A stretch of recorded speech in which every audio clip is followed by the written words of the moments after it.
Once upon a time, in a quiet village called Yumyuz, there were twin girls named Amarachi and Adanma.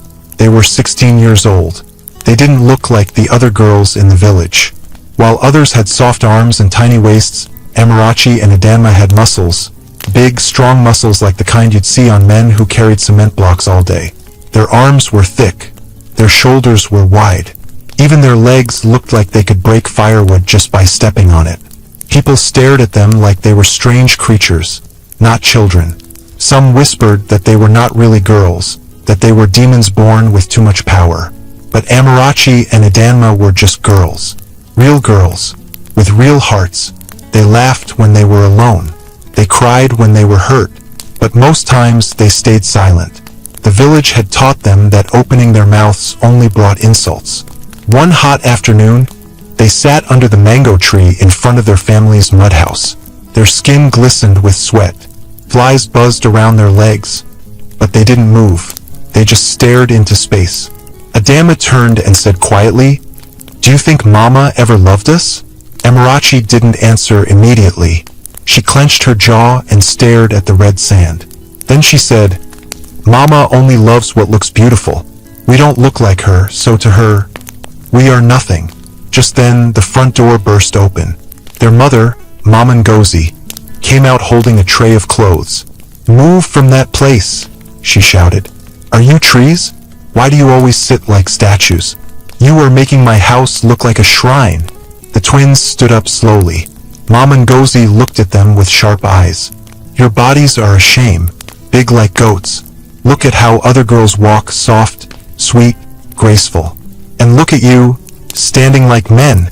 Amarachi's throat burned. She wanted to talk back. She wanted to scream.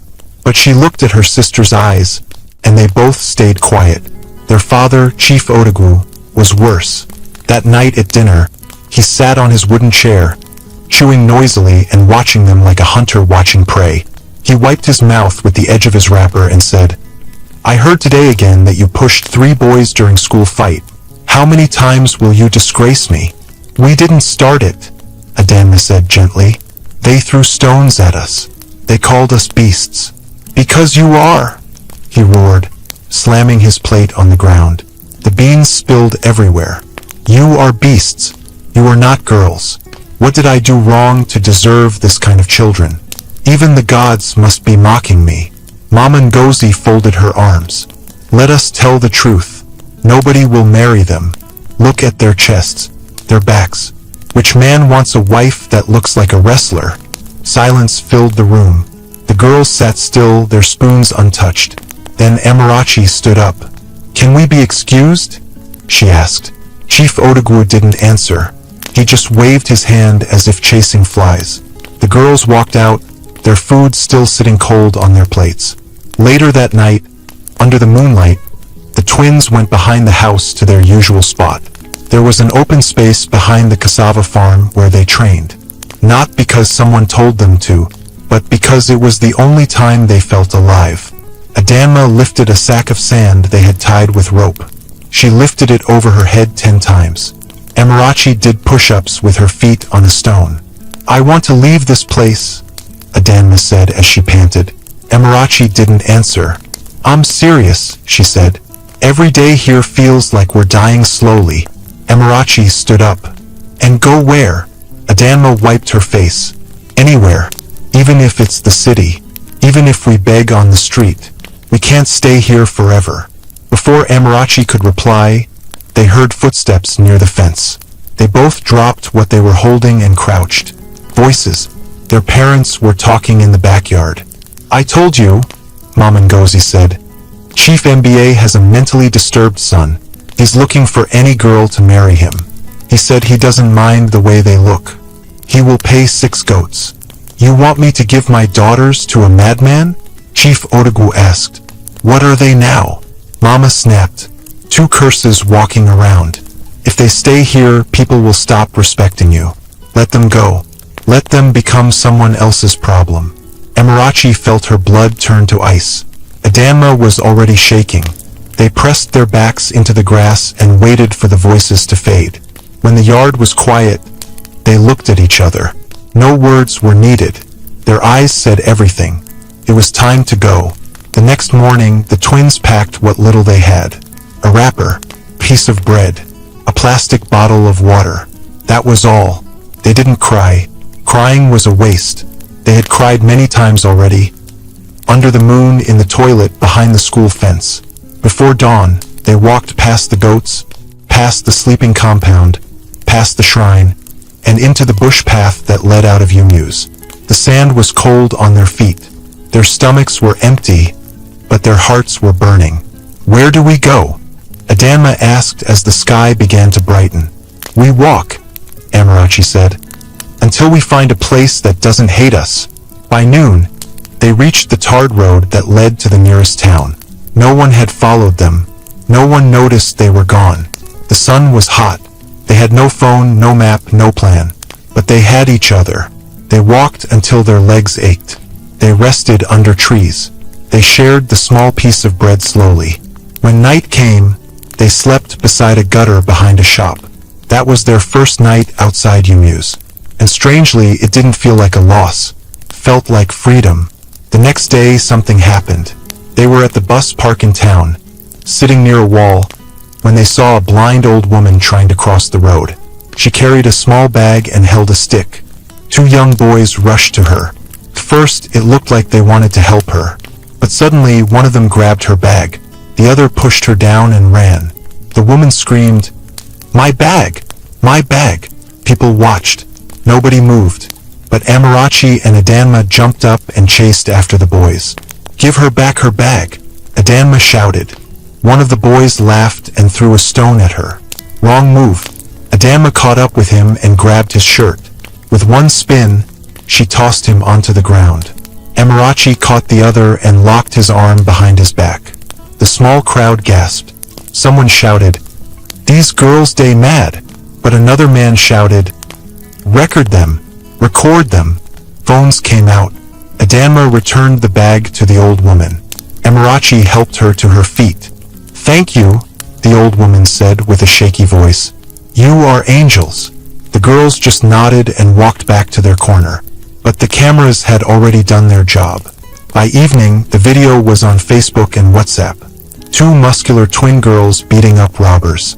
Real-life superheroes, someone called them. In a big city not too far away, a woman named Auntie Bose was sitting in her office when she saw the video. She paused it, replayed it, zoomed in. Then she picked up her phone and said, "Find these girls. I need them." The sun was rising slowly, painting the sky with orange light as Amarachi and Adanma sat at the edge of the bus park. They had been there all night, resting their backs against a low wall, too tired to move and too afraid to sleep too deeply. Their wrapper was dirty. Their feet were dusty. But their eyes were wide open, always watching. The video of them beating up the thieves had already spread like wildfire. They didn't know it yet, but their faces had reached far places. On phones, on laptops, and in people's mouths. That same morning, a black car pulled up quietly near the bus park. A short woman with dark sunglasses stepped out.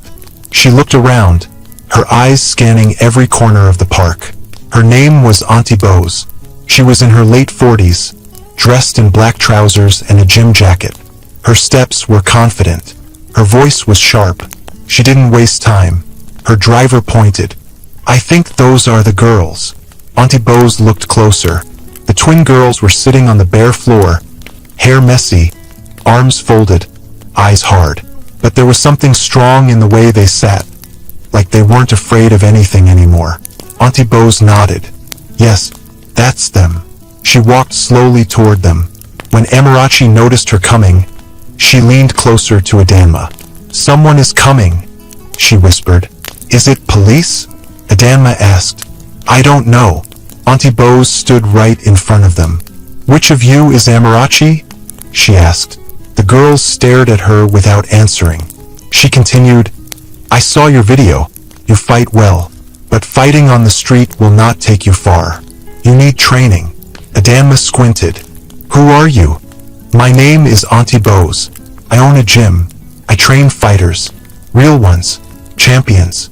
Girls like you." Amarachi stood up. "We're not fighters. We just protected someone." I know. That's why I want to help you, Auntie Bose said. Why? Adanma asked sharply. You don't even know us. Auntie Bose smiled. I know what pain looks like. I know what it means when two young girls fight like their life depends on it. I've been there. The girls didn't say anything. You have a choice, Auntie Bose said.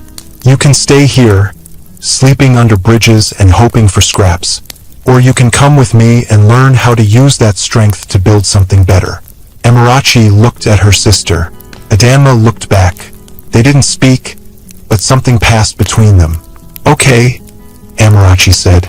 We'll come. The ride to the gym was quiet. The girls sat in the back seat, holding hands, watching the buildings pass by.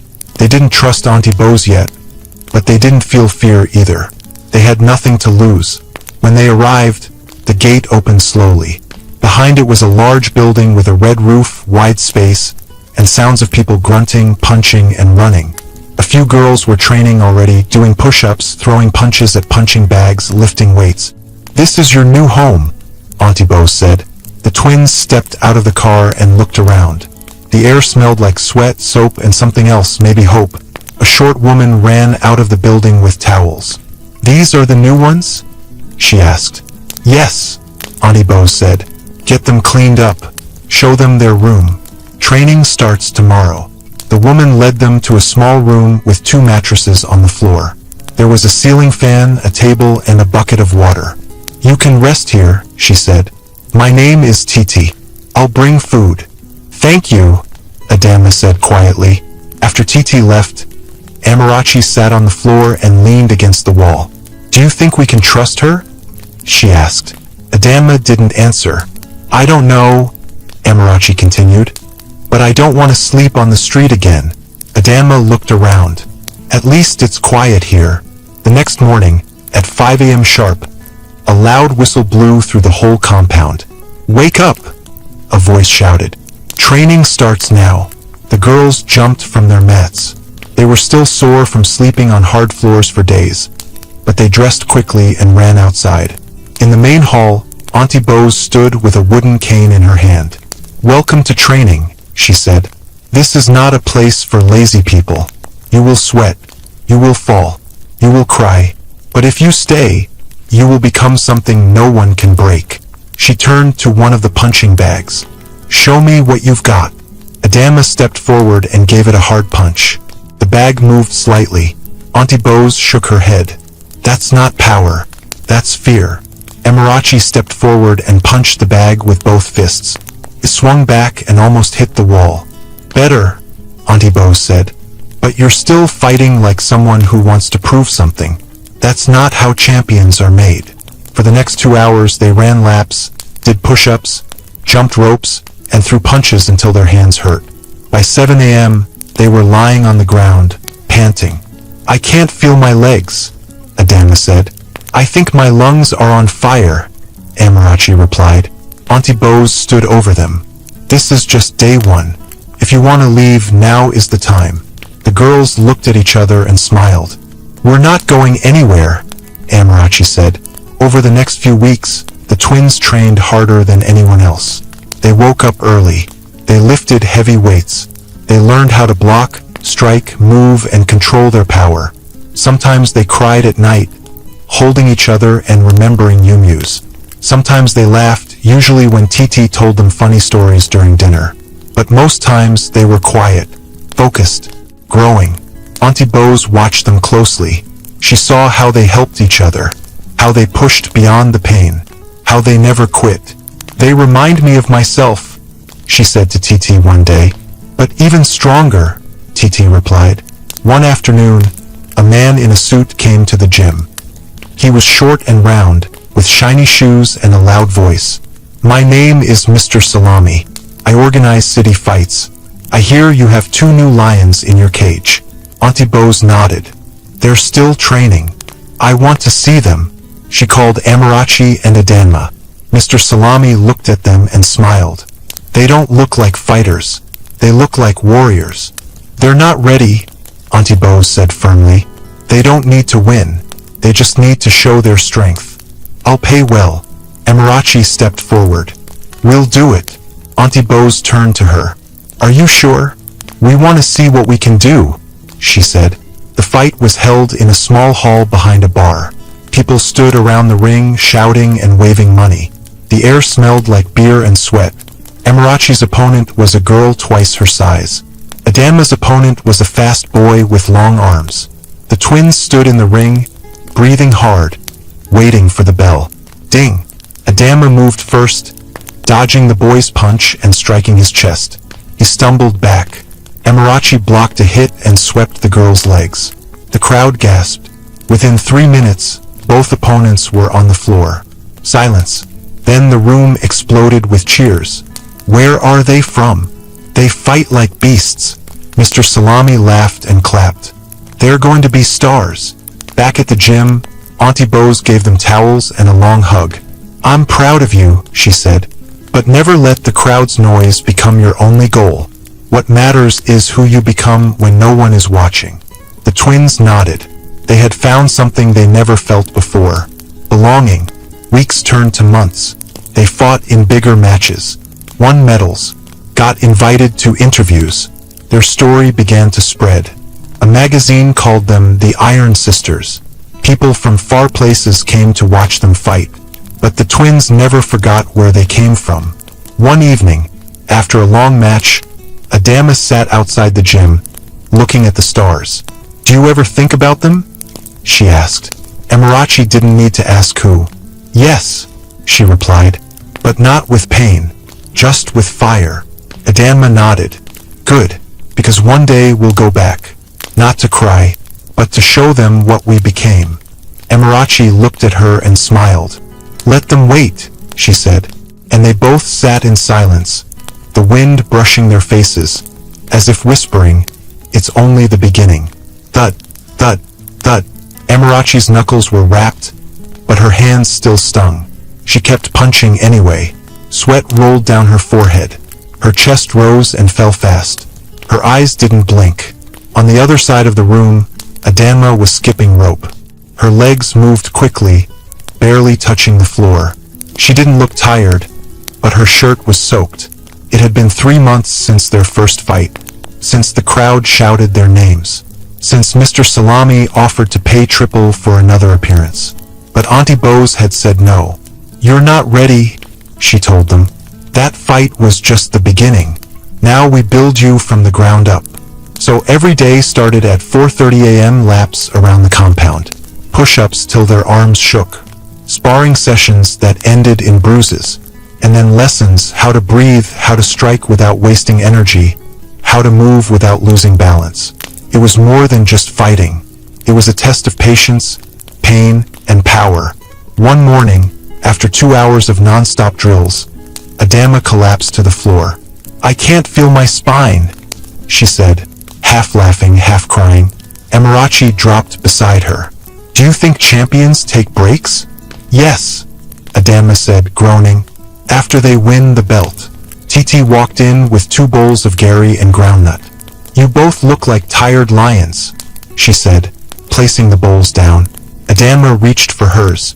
Then feed the lions before they bite. Titi laughed and sat beside them. You girls have changed. How? Amarachi asked. Titi looked at her. You used to carry sadness on your faces.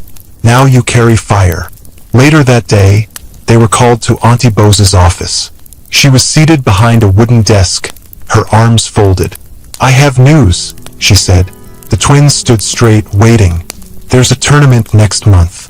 Fighters from Lagos, Abuja, even South Africa are coming. It's not a joke. No cameras. No noise. Just real blood and bruises. Adama's eyes lit up. You want us to fight? I'm not sending you to win, Auntie Bose replied. I'm sending you to learn what real pain feels like. Amarachi nodded slowly. We're ready. Auntie Bose leaned forward. I want you to understand something. That fight won't be like the street fights. It's not about ego. It's about control. One wrong move, one wild punch, and you're on the floor. We won't fall, Adama said. You might, Auntie Bose said. And that's okay. But if you fall, make sure you rise stronger. The next few weeks were harder than anything they had experienced. The food portions got smaller. The training got longer. Auntie Bose brought in a new coach, a tall woman with scars on her arms named Coach Rita. She didn't smile, not even once. "Throw that punch again," Coach Rita shouted at Adanma. Adanma tried. She missed the pad. "You call that a hook? That's a mosquito slap." Emirachi laughed from the corner. "You, laugh again and I'll put you on frog jumps until sunset," Rita barked. From that day, no one laughed again. At night, the twins lay on their beds, sore and silent. Emirachi whispered, "Do you still want to go back to Yumu's one day?" "Yes," Adanma said. "And do what?" Adanma stared at the ceiling. "I don't know, but I want them to see us. I want them to remember the girls they threw away." Emirachi turned her head. "Do you think they ever think about us?" "I think they sleep well," Adanma said coldly. "I think they've forgotten." Finally, the day of the tournament came. They boarded a small bus with Coach Rita, Auntie Bose, and 3 other fighters. The road was bumpy. The sky was gray. It felt like the whole world was holding its breath. The venue was a hidden compound behind an old hotel. The gate was black. The walls were tall. Inside, the floor was dusty and the ring was surrounded by wooden benches. No fancy lights, no noise, just tension.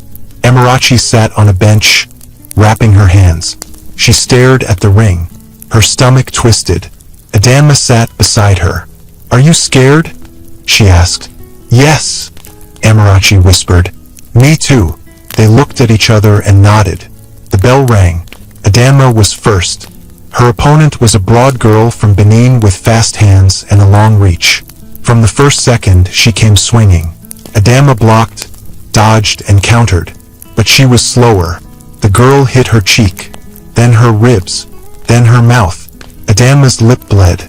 The room spun, but she didn't fall. She fought back. A hook to the stomach, a jab to the jaw, a knee to the thigh. The crowd clapped once, then again. The round ended. Adanma stumbled back to the corner. Coach Rita poured water on her head. "Don't fight like a scared child," she said. "Fight like someone who has nowhere to go." Adanma nodded. Her heart beat like thunder. Round 2 began. This time, Adanma didn't wait. She rushed forward, dodged a punch, grabbed the girl's shoulder, and slammed her to the ground. The bell rang. Victory. Her knees shook, but she smiled for the first time in days. Now it was Emirachi's turn. Her opponent was tall and quiet, a girl from Ghana with eyes like ice. They faced each other in the ring. "Touch gloves," the referee said. Emirachi didn't blink. Ding! The girl moved fast. Kicks, punches, elbows. Emirachi tried to block, but she took a hit to the stomach. Then another. She gasped. Her hands dropped. Her opponent saw it and went in for a final blow. Emirachi dodged at the last second, spun behind her, and punched her back. The crowd made a sound. Not loud, just surprised. Emirachi took a breath and waited. Round 1 ended. In the corner, Coach Rita said nothing, just stared at her. Round 2 began. The girl came again. This time Emirachi was ready. She didn't move back. She moved forward. Jab, jab, hook. The girl staggered. Uppercut. The girl dropped. The referee counted. 1, 2, 3. She didn't rise. Emirachi stood there, chest rising, blood on her hand. The referee lifted her hand. Winner. Back at the gym, there was no party, no cheers, just ice packs, bandages, and silence. Coach Rita walked past and said, "Not bad." That was her way of saying she was proud. Titi brought jollof rice and plantain. The twins sat alone and ate in silence. Adanma broke it first. "We're getting good." Emirachi nodded. "But we're not done." They finished their food, washed their plates, and went back to the training hall. The punching bag waited. Thud, thud, thud. Weeks passed, then months. More tournaments came, more victories, more bruises. One day, a man in a clean white shirt visited the gym. He introduced himself as Mr. Dlamini, a fight promoter from South Africa. "I saw their last fight online," he said. They have something different. Something raw. He offered to take them abroad. Bigger stage. Better training. Global attention. Auntie Bose didn't answer immediately. She called the twins into her office that night. "You've worked hard," she said. "But I need to ask, why are you doing this?" Adanma said, "Because we want to be strong." Amarachi added, "Because the world tried to crush us, and we want to prove that we can rise." Auntie Bose leaned back. "You've already proven it. But strength without peace is dangerous." They were quiet. "I'll let you go," she said. "But promise me, never forget where you started." The twins nodded. On the day of their flight, the gym stood still. Titi hugged them tightly. Coach Rita gave a short nod. Auntie Bose walked them to the gate. "You came to me with nothing," she said.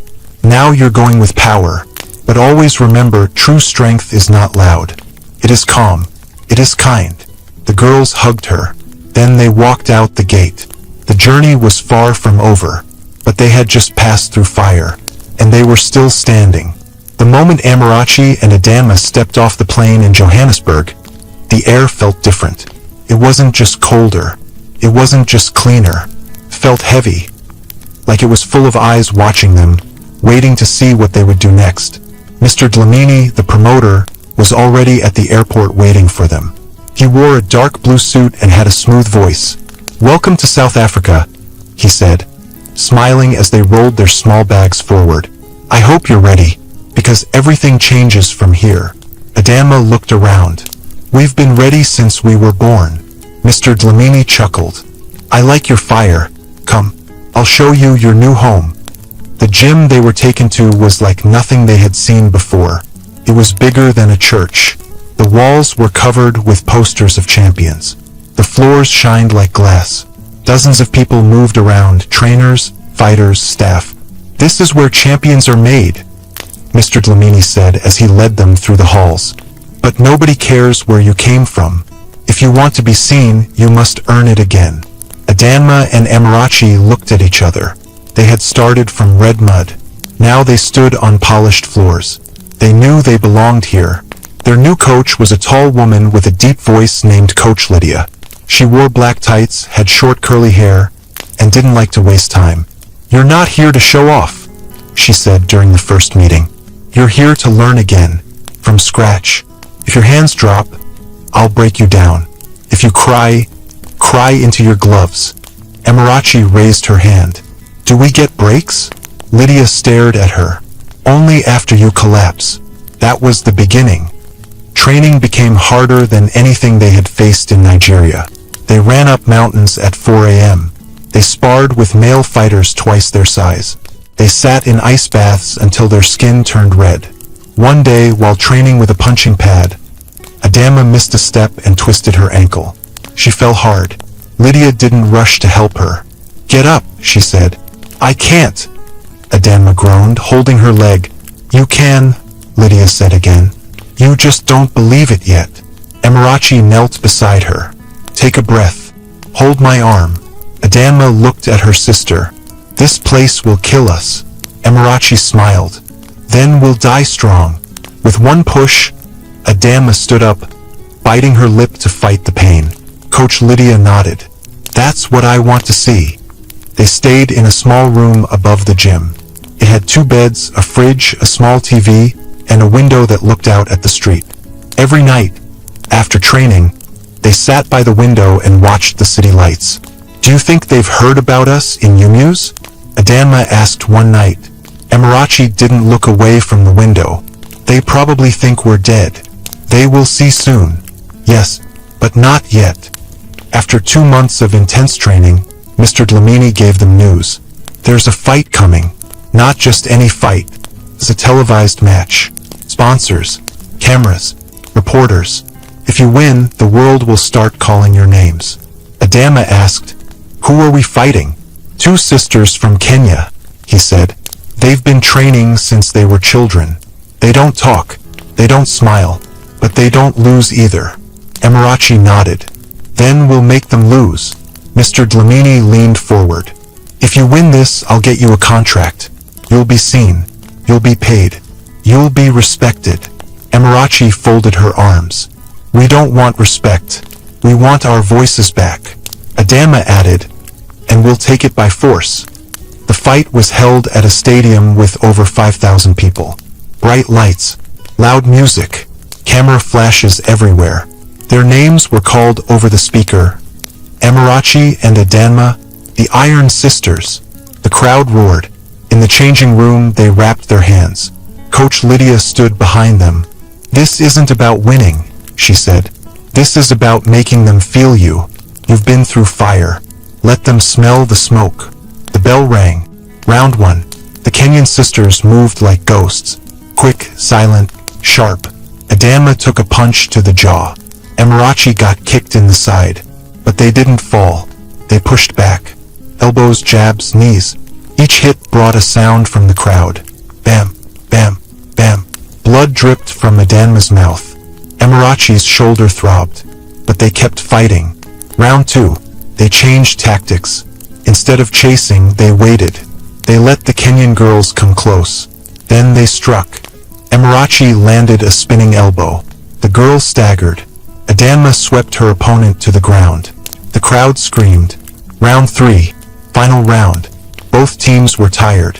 Faces swollen. Legs heavy. But the twins didn't slow down. They fought like fire. Together. As one. When the bell rang, the stadium held its breath. The referee stepped forward, raised their hands. Winners. The Iron Sisters. The crowd went wild. Cameras flashed. Reporters ran to them. One shoved a mic in Amarachi's face. How do you feel? The reporter asked. Amarachi, breathing hard, looked straight into the camera. We were once called beasts, she said. Now we are queens. The next day, their names were on every sports page. Iron Sisters shocked the world. From rejection to royalty, brands reached out. A company offered them a sponsorship deal to wear their sportswear. A women's magazine asked them to pose for the cover. They were invited to talk shows, where they sat in front of shiny cameras and answered questions. What made you start fighting? A host asked. Adama looked straight into the lens. Pain. Pain? The host repeated. Amarachi nodded. Yes, pain gave us strength. But love taught us how to use it. The host leaned in.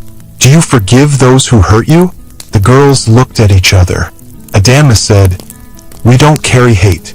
Amarachi added, But we also don't forget. One day, they walked into a luxury boutique with dark sunglasses and matching tracksuits. Everyone turned. The manager came out, smiling wide. Welcome. What would you like to try on? The girls looked around. Adama said, We don't want clothes. Amarachi said, We want suits. Like business suits? The manager asked. Yes, Amarachi replied. We're not just fighters now. We're building something. They opened their own brand, Iron Daughters. It started as a line of athletic wear for girls, shorts, tops, boots, made strong for strong bodies. Then they added a podcast where they spoke about rejection, strength, healing, and growth. Girls from all over Africa began messaging them.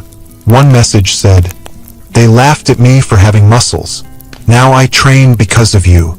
Another wrote, My mother told me I looked like a man, but now I feel like a queen. They read every message. They cried sometimes, but they also smiled. They had become something bigger than fighters. They had become symbols. One night, while walking out of a studio interview, a journalist followed them to their car. You both have everything now, she said. Fame, money, fans. What's next? Amarachi opened the car door and paused. We go home. The journalist blinked. Home. Adama nodded. To the village that threw us away. We're going back. Why? The journalist asked. Amarachi said calmly. To remind them who we are. Back at their apartment, the girls sat on the floor going through old photos. Most were from the gym, the ring, events. But tucked inside the bag was one small picture. Their family's old compound in Yumyus. Red sand. Thatched roof. The mango tree. Adama touched the photo. Do you think they'll even recognize us? They'll feel us first, Amarachi said. They booked flights, they made calls, and 2 weeks later, they were standing in front of 2 black jeeps with golden lion emblems on the doors. They wore matching fitted suits, deep red, sharp collars, gold watches. Behind them, a team of assistants packed gifts and documents. In front of them stood the wide gates of the village that once spat on their names. Yumyus, they had returned, not with anger, but with power, and they were just getting started. The sun was bright that morning in Yumyus. The air was still, heavy, and quiet, like something strange was about to happen. Children chased each other around the village square. Goats moved lazily along the dusty path. An old woman sat near her stall, fanning herself with a piece of cardboard. Life in the village was slow as always. Then the rumble of engines broke the silence. 2 shiny black jeeps rolled down the narrow road. They were clean, smooth, and strange. Nothing like the kiki or motorbikes the villagers were used to. The golden lion logo on the doors sparkled in the sun. The people stopped and stared. The jeeps came to a halt right in front of the village square. The doors opened. Out stepped 2 tall women in matching deep red suits. Their hair was tied back neatly. Their skin glowed. Their bodies were powerful and strong, bigger and bolder than anything the village had ever seen. Gasps filled the air. People whispered, "Who are they? Are they soldiers? No, wait." One old man squinted. "That looks like, no, it can't be." Then silence. Someone from the back of the crowd said it out loud. Amarachi and Adanma. A wave of shock swept through the crowd. The same girls they had called cursed. The same girls they had thrown away. The same girls they believed were long gone. They had returned, and they looked like queens. Amarachi stood still, scanning the faces in the crowd. Nothing looked familiar, yet everything felt the same. The red sand, the rusted zinc roofs, the nervous eyes. Adanma stepped forward and gave a small nod. "It hasn't changed much," she said. Amarachi replied, "But we have." A group of small children walked closer, eyes wide. One of the little girls pointed at Adanma's arm. "She has muscles like a giant." Adanma smiled gently. "I'm not a giant. I'm just strong." The girl giggled and ran back to her mother. In a nearby compound, Chief Odogwu sat on a stool, drinking palm wine. His beard had more gray in it now. His eyes were tired. He was no longer the proud man he once was. One of the boys from the square ran in. "Chief! Chief! Come quickly. 2 women just came in cars. They're rich, and they look like..." The chief stood slowly, wiping his mouth. "Who?" The boy swallowed. "Your daughters." The cup dropped from Chief Odogwu's hand. "Daughters." He stepped out of the compound and walked toward the square. When he arrived, the crowd made way. Slowly, he came face to face with the twins. He froze. His lips moved, but no sound came out. Amarachi raised an eyebrow. "You don't recognize your own blood?" Chief Odogwu opened his mouth. "Amarachi? Adanma?" Adanma gave a tight smile. "We're not ghosts, Papa." The man looked down, ashamed. You came back?" "Yes," Amarachi said, "to take what's ours." At that moment, their mother, Mama Ngozi, pushed through the crowd. She was wearing a wrapper and scarf, her hands covered in flour. She stopped when she saw them. Her mouth opened, then closed, then opened again. "My daughters," she whispered. Adanma's face hardened. "Now we are your daughters?" Mama Ngozi took a step forward. I didn't know. I didn't think you'd ever." Amarachi held up her hand. "Let's not pretend." Tears rolled down Mama Ngozi's cheeks. "You look beautiful. So big. So strong." "You used to say we were cursed," Adanma said sharply. "You used to hide us from visitors. You told people we were not real girls." Chief Odogwu spoke again. "We were wrong. We were afraid. Forgive us." Amarachi stared at him. "You don't get to ask that yet." The village elders called for an emergency meeting. Inside the town hall, the twins sat across from them. One elder cleared his throat. "We welcome you home. Your return has shaken the whole village." Another added, "We have heard of your success. We watched your fights on TV." Adama said, "But you didn't watch when we were sleeping under bridges." Amarachi leaned forward. "You called us monsters. Now you want to call us daughters." The room went quiet. One elder spoke gently. "The village is sorry, but we are old men. We don't know what it means to raise daughters like you. We feared what we didn't understand." Adama stood up. "We didn't come here for your tears." Amarachi joined her. "We came here with power. We came here with ownership." She opened a folder on the table and slid it across. "These are land documents. We bought every piece of land surrounding the village square, including our family's compound." The elders stared at the papers. You bought it?" "Yes," Adama said. "From those who laughed with you. From those who forgot we had a name." The twins stood together. Amarachi said, "We didn't come back to burn this village. We came to change it." Adama added, "But we'll start by taking control of everything you denied us." That evening, the twins returned to their family compound. It was quiet, dusty, empty. They stepped into the same house they had once slept in. Same kitchen, same wall with peeling paint, same smell of firewood. Mama Ngozi stood at the doorway. "You're not staying here, are you?" she asked softly. Adama said, "No, we just wanted to see it." Mama nodded. "You were always too big for this house." Tears filled her eyes again. "I remember the night you ran away. I didn't sleep. I was scared something would eat you in the forest." Amarachi turned to her. "But you were ready to sell us." "I was weak," Mama whispered, "and ashamed." Amarachi's voice was calm but strong. "We needed your strength, but you left us in the dark." Adama walked outside. "We are not angry anymore, but we are not the same." Later that night, they sat under the old mango tree. People passed and greeted them with respect. Some smiled too wide, some bowed too low, others just stared. Adama watched them. "They're trying to act like they never heard us."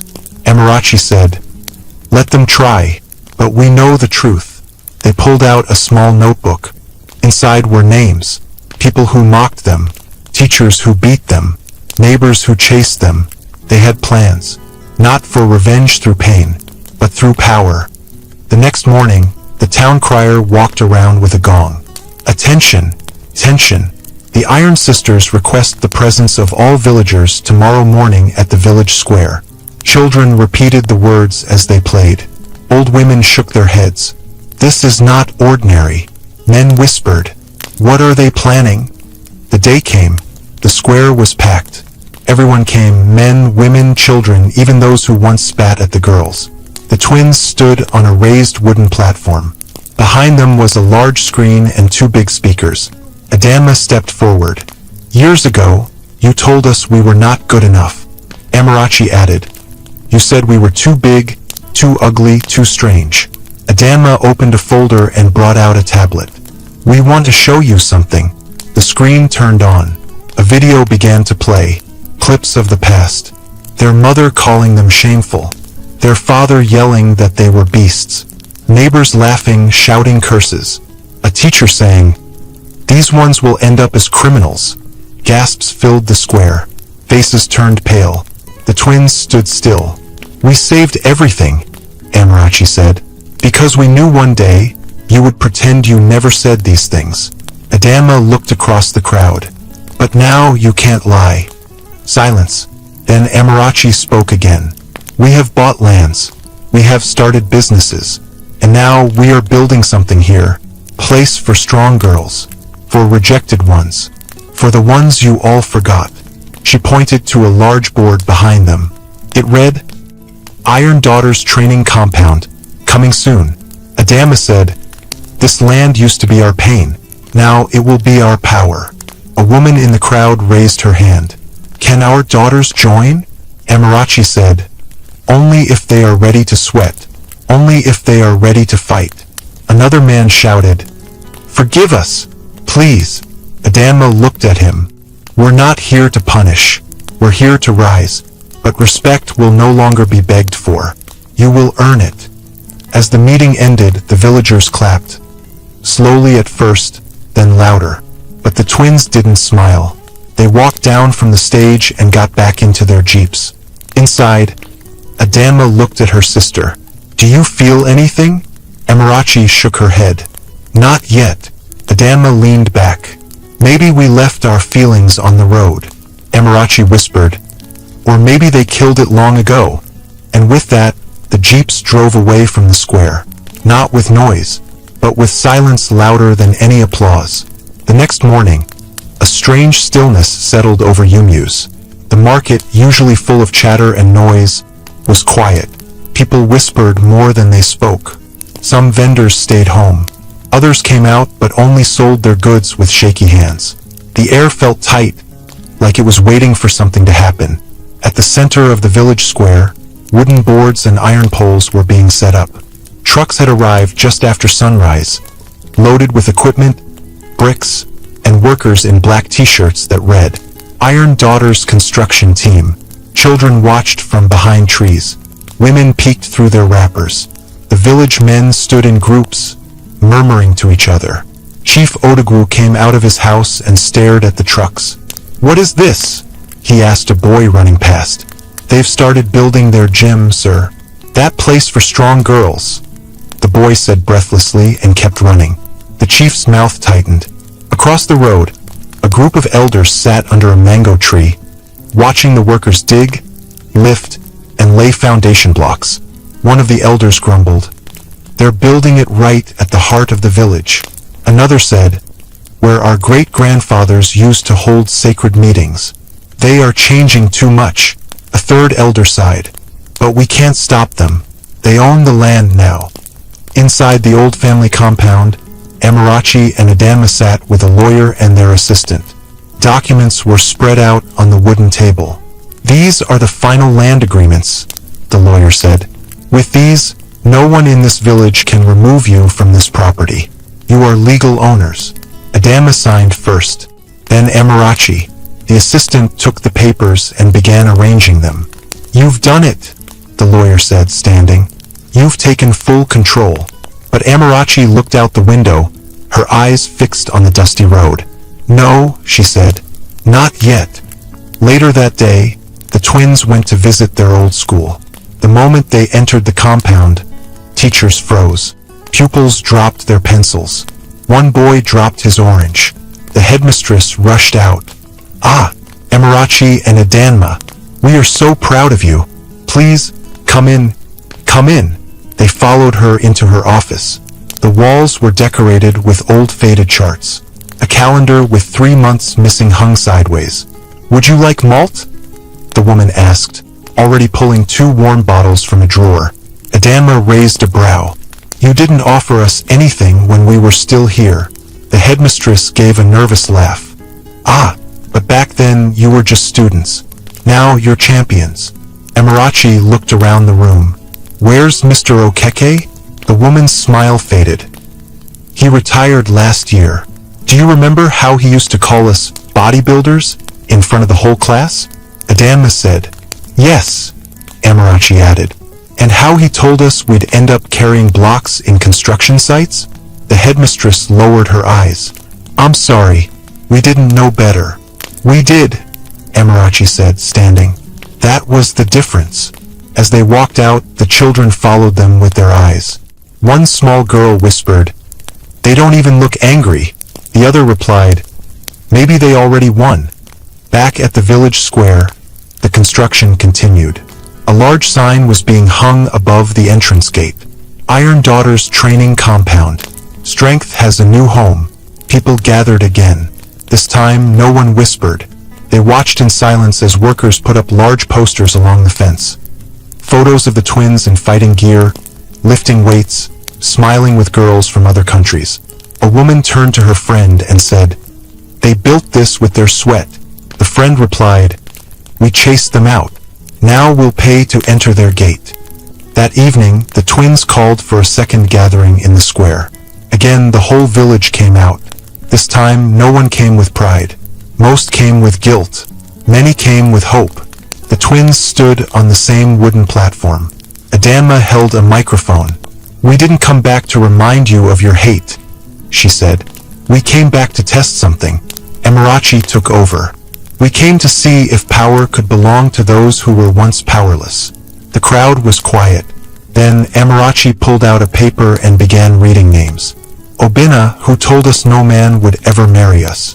Ngozi, who said we looked like failed experiments. Teacher Yugo, who called us circus animals during morning assembly.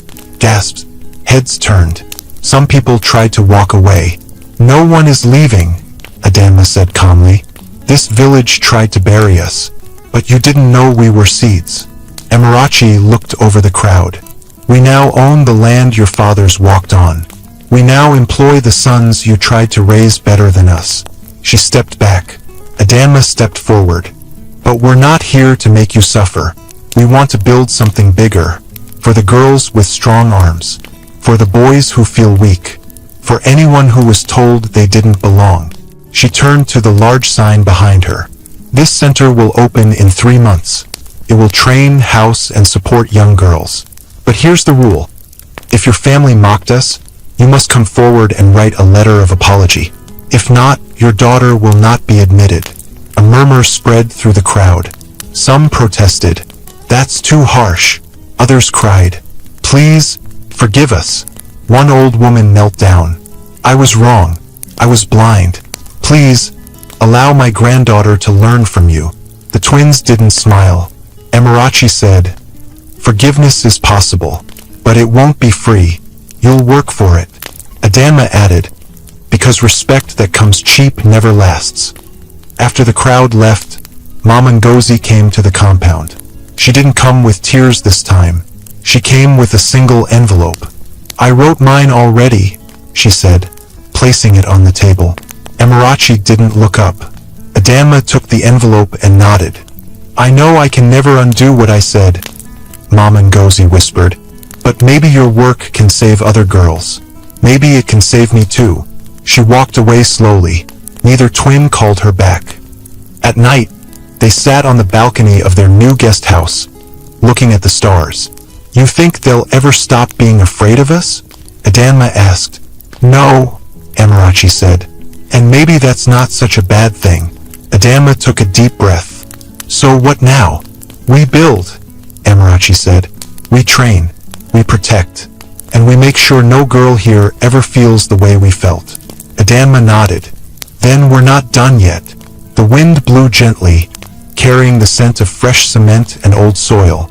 And far in the distance, the village of Yumuse began to understand something it had never known before.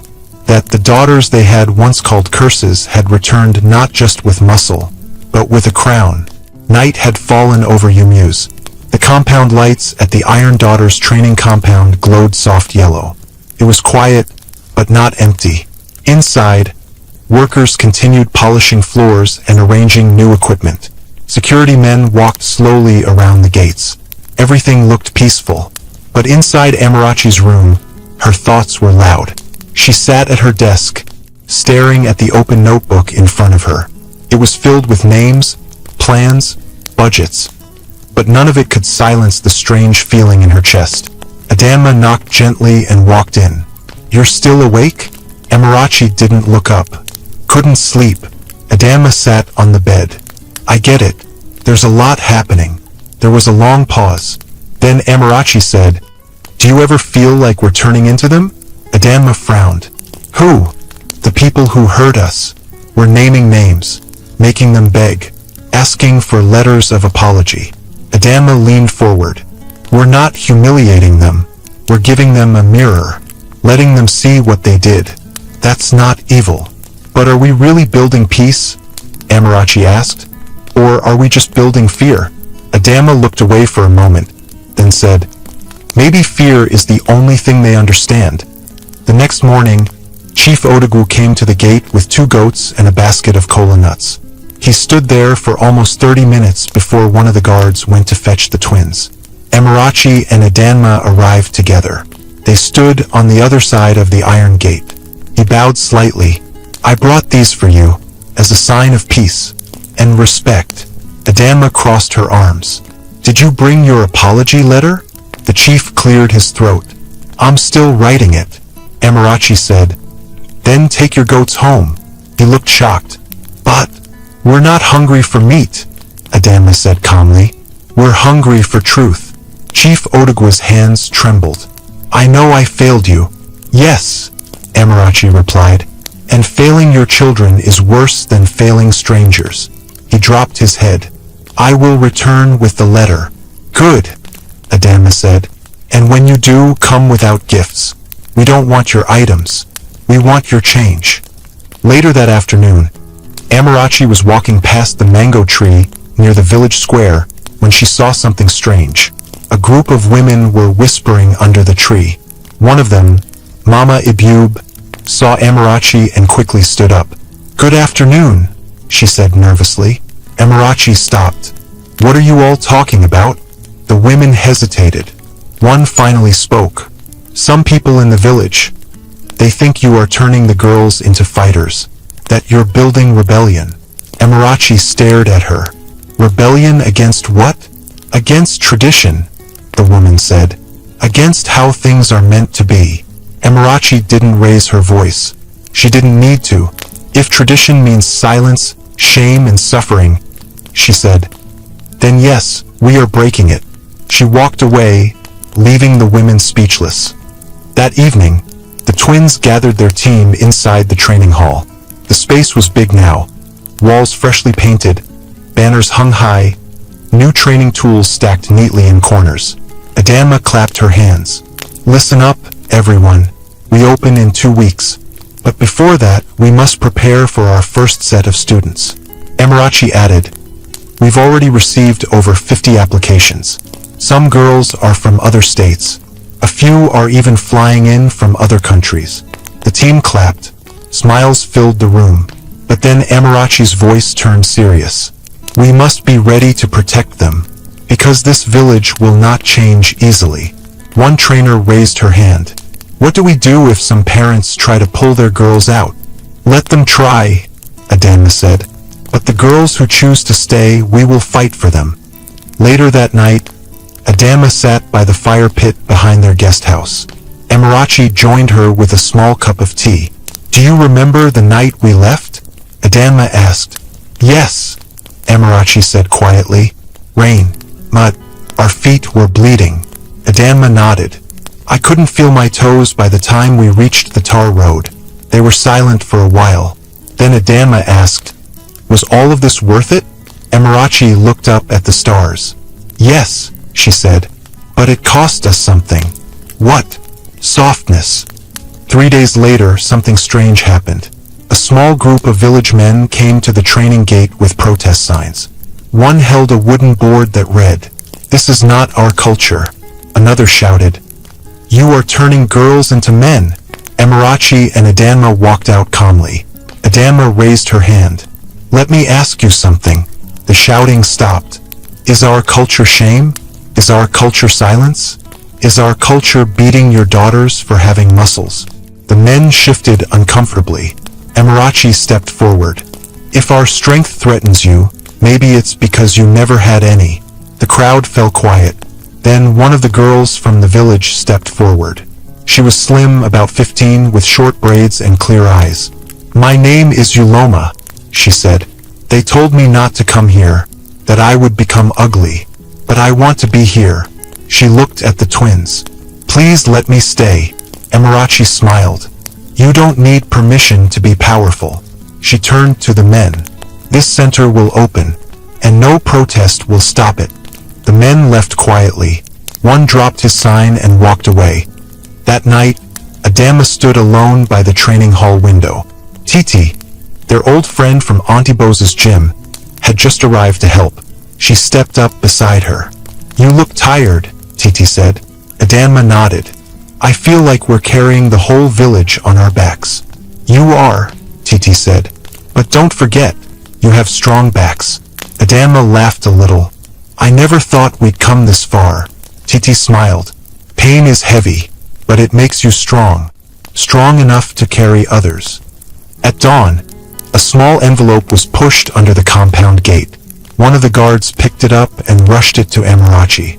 She opened it. Inside was a letter. It read, "To my daughters Amarachi and Adama, I was a coward. I feared what I didn't understand. I thought silence would protect me from shame, but it only turned me into a stranger. Today I am no longer a chief. I am just a father begging to be seen. Forgive me, not for my sake but for yours, because anger is a cage, and I want you to fly. Chief Otagu. Emirachi read the letter twice, then again, then handed it to Adanma. Adanma read it and folded it slowly. Well, she said, now we know he's watching. Emirachi nodded. But are we ready to let him in? Adanma didn't answer. The next day the chief came to the gate. This time no gifts, no goats, just him. Emirachi met him halfway. You sent the letter, she said. He nodded. Yes. It was the first honest thing you've ever given us. He took a deep breath. Do you hate me? No, Emirachi said. But I don't need you anymore. He nodded slowly. Can I still visit? Maybe, she said. One day. She turned and walked back inside. He stood alone for a while, then turned and left. That evening, the twins sat in their new office. Clean desks, framed photos, and a giant gold logo on the wall behind them. Adanma looked at Emirachi. We've come a long way. Emirachi smiled slightly. And we still have work to do. Then she opened her drawer and pulled out something they hadn't touched in years. A torn notebook, their old dream journal. Inside were scribbles from when they were 16, drawings of what they hoped their gym would look like. Notes about uniforms, about what they would say to girls who felt lost. Adanma laughed as she read one line. We will never shout, only lead. We definitely broke that promise, she said. Emirachi chuckled. Yeah, but maybe leading sometimes needs shouting. They both leaned back. Outside, the wind blew strong. Inside, their hearts were finally still. 3 months later, the grand opening day arrived. Banners flew above the compound gate. The freshly painted walls gleamed in the sun. The giant signboard read in bold gold letters, Iron Daughters Training Compound. Built by rejection, forged by fire. Drums echoed through the village. Dancers moved in colorful wrappers. Village children rushed around trying to peek through the gate. Every corner of Yumyu's buzzed with something the village had not felt in a long time. Pride. Even the wind seemed to carry it. Adanma stood in front of a large mirror, wearing a sharp, clean uniform, black trousers, fitted jacket, white sneakers. Her arms folded across her chest. Her face was calm. Behind her, Emirachi walked in, dressed the same way. You ready? Adanma asked. Emirachi adjusted her collar. We've been ready since the day they pushed us out. They walked out together. By noon, the training compound was full. Young girls filled the wide hall sitting on clean mats. Most were between 10 and 18. Some looked shy, others excited. Many had never been outside their village before. From the stage at the front, Emirachi looked at them all. You're probably wondering why you're here, she began. Some of you were told you're too loud, too strong, too strange. Maybe you got tired of being told to hide your fire. She paused. Well, you're in the right place. The room stayed silent. The girls leaned forward. Here, she continued, you will learn to lift, to strike, to run. But more importantly, you will learn to breathe, to speak, to walk into a room without shrinking. Adanma took the mic. You're not here to become men. You're here to become more of yourselves. The girls clapped. Some nodded slowly. A few wiped away quiet tears. Outside the gate, villagers watched from a distance. Many of them had once mocked these same girls. Now they stood back, unsure, silent, watching something they could not stop. The following days were filled with energy. The girls trained in groups. They ran laps in the morning, practiced kicks in the afternoon, and learned balance in the evenings. Some struggled, some cried, but none gave up. One girl, Agochi, broke down after a difficult drill. She sat behind the building, hiding her face. Adanma found her. Why are you crying? She asked softly. I'm not strong like the others, Agochi said. My arms shake. My legs feel weak. Adanma knelt in front of her. Do you think we were born champions? Agochi didn't answer. We were laughed at, beaten, thrown out, but every bruise was a lesson, and every lesson made us harder to break. Ogochi sniffed. So, should I keep going? Adanma nodded. Even if your legs shake, even if your arms fail, you keep going. By the second week, word had spread across the region. TV stations came to film. Newspapers wrote articles. The daughters who built an empire from ashes. From curses to coaches, the story of the Iron Sisters. Girls from cities like Enugu, Ibadan, and even Accra began applying to join the program. Scholarships were created. Support came from women's rights groups and athletes across Africa. But the twins stayed focused. One afternoon, they gathered the trainees under the mango tree, the same one where they used to sit and wonder if they were cursed. This tree saw us cry, Amarachi said. It watched us leave barefoot, and now it watches us return. Not as victims, but as victors. Adanma smiled at the girls. You are the next story, the next fire, and you'll burn brighter than we ever did. One evening, during quiet time, Chief Odagu knocked at the gate. He wore simple clothes, no chieftain beads, no walking stick, just him. The guard let him in. He found Amarachi and Adanma sitting on a bench, watching the sunset. I came to see your work, he said. They didn't respond. I know I still don't deserve to be called your father, he added. But I've been watching, and I'm proud. Adanma looked at him. Pride without protection is empty. I know, he said softly. Amarachi finally spoke. Do you want to help? Yes, he said. She stood. Then go back into the village. Make sure no girl is ever mocked for her strength again. Make sure the boys respect them. Teach the fathers. He nodded. I will. Then he turned and left. That night, Mama Ngozi brought food to the compound. Jollof rice, pepper soup, roasted plantain. She didn't say much, just placed the bowls on the table and looked at them. You girls made fire out of ashes, she said. Amarachi walked over. We're still your daughters. Tears filled Mama Ngozi's eyes. But now, Amarachi added, we are also daughters of every girl who needs strength. On the last day of the month, the compound held a ceremony. All the trainees wore matching uniforms. Parents sat in chairs lined up neatly under a tent. The villagers filled the square. On the platform, Amarachi and Adanma stood side by side. A journalist from Lagos raised her mic. You've built something incredible. What's next? Amarachi took a deep breath.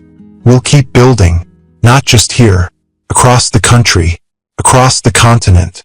Anywhere a girl is told to shrink, there we'll grow. Adanma added, our story started in pain, but we will end it in power. The journalist smiled.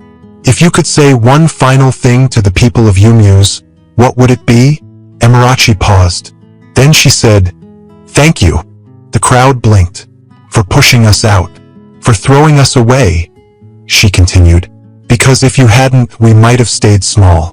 But pain gave us wings. She turned to the crowd. And now we fly. The girls stood and clapped. The parents stood and clapped. The whole village clapped.